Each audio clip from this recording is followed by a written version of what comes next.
We all know how good আমরা সবাই জানি মুস্তাফিজ কত ভালো খেলোয়াড়, কারণ সে আইপিএল খেলেছে এবং তার অনেক অভিজ্ঞতা আছে। সে একজন ভালো বোলার, আর এ ধরনের পিচে কিভাবে বল করতে হয় সেটা সে জানে। তাই তার বিপক্ষে ব্যাটিং করা একটু কঠিন ছিল। তার প্রশংসা অবশ্যই প্রাপ্য, তবে একই সঙ্গে আমরাও যেভাবে ব্যাটিং করেছি সেটার জন্যও আমাদের কৃতিত্ব পাওয়া উচিত।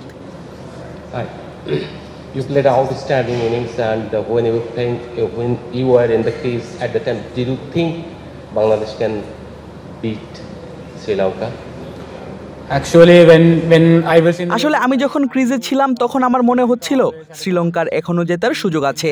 আমি নিজেকেও বলছিলাম, আমার পার্টনারদের সঙ্গেও কথা বলছিলাম, যদি আমরা ম্যাচটা গভীরে নিয়ে যেতে পারি তাহলে জেতার সুযোগ তৈরি হতে পারে, কিন্তু দুর্ভাগ্যজনকভাবে সেটা করতে পারিনি। আমি নিজেও পারিনি, হয়তো আগামীতে সুযোগ আসবে। and unfortunately we couldn't do it. I couldn't do it, so maybe next game. You batted beautifully throughout the innings. My question is, how good Tanvir Islam, the young left-arm spinner from Bangladesh? I think in these because আমি মনে করি তানভীর একজন সত্যিকারের ভালো bowler এবং তার অনেক ধরনের ভেরিয়েশন আছে, তাই আমি তার বিপক্ষে কোনো ঝুঁকি নিতে চাইনি। আমি শুধু তার বলগুলো সামলাতে চেয়েছি। আসলে আমি সেটাই করার চেষ্টা করছিলাম। সে খুব ভালো বোলিং করেছে এবং 5 উইকেটের জন্য ওর কৃতিত্ব প্রাপ্য। really well for his 5 wickets, I think.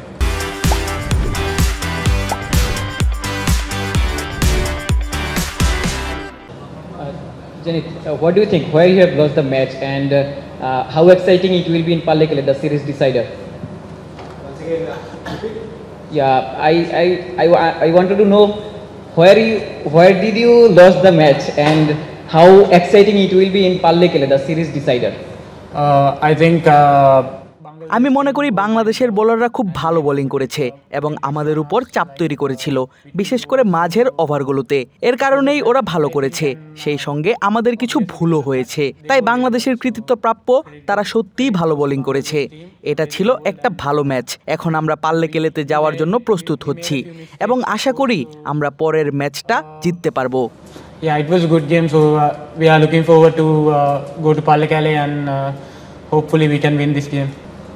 Janith ice cooling ඉන්න එකක් ඇහුවා කියලා කියන්න පුළුවන්. මුලින් ඉඳලම ප්‍රෙෂර් එක එද්දී ඒ ප්‍රෙෂර් එක ඇඟට ගන්නේ නැතුව ඒ වෙලාවට සිටුේෂන් එකට අවශ්‍ය දේවල් දිගටම කරගෙන ගියා සහ ලකුණු වේගෙන් ගන්න ඕන වෙලාවල් වලදී ඒ රිස්ක් එක මිනිමම් කරලා උපරිම ලකුණු ගත්තා. අන්තිමට වෙච්ච මිස්ටේක් එක ඇරුණාම එතකොට කොහොමද මේ වෙලාවේදී ඒක ප්ලෑන් කළේ සහ ඒ පේෂන්ස් කොහොමද හදාගත්තේ?